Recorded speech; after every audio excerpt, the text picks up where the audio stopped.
before 11 o'clock this morning, we had an incident at Lee High School.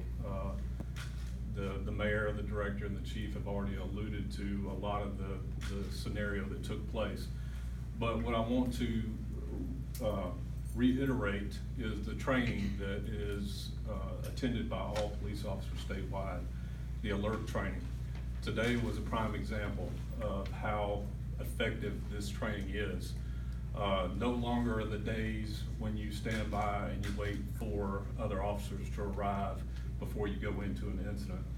Our officers went in immediately. We got the call, like I said, just before 11 o'clock. Within minutes, actually multiple calls went out. We actually have a school resource officer that's assigned there. They received a telephone call from the staff along with other members of the staff, the MPS, that made the 911 call. So within just a matter of just a few seconds, actually, phone calls were being made and the word was getting out. Part of the alert training, as they alluded to prior, it goes out once your local law enforcement, and that includes county, state, ALEA, they start hearing an active shooter situation, we all respond, which happened today. Those of you that were out there on the scene, you saw ALEA out there assisting us in the traffic direction. They held the outside perimeter for us and assisted us in that manner while we took care of the inside of the school. I want to give kudos to the MPS staff. As soon as the active shooter situation went into effect, they went into a full lockdown, and the students that were actually out in the hallways and transitioning throughout the school were pulled into anywhere they could pull them into to make sure they were safe. And therein lies part of the problem.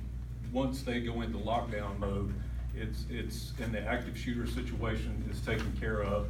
For us, the clock stops. We take our time. It's very methodical how we go through this process. We do secondary searches to make sure we don't have a second shooter.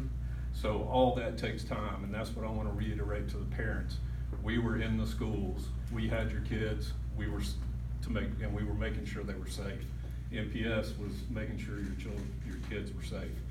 And it's just a time-consuming process to go through a school. As you can imagine, a facility like that, going door to door, place to place, looking under everything to make sure that we don't have another situation that could possibly transpire. The active shooter situation took place in the gym. There was a little bit of issue there. We do have an individual in custody. There was a weapon that was recovered.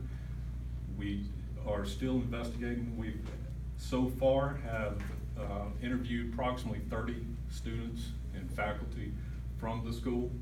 So that is still in process as I speak. There's a lot of details that I can't tell you at this point because the investigation is continuing. But I can tell you that the active shooter drills, the practicing, the communication between MPD, the other law enforcement agencies in the area, and MPS worked today. And I also would like to thank ALEA and FBI, ATF, and all the other agencies that responded and assisted us with today.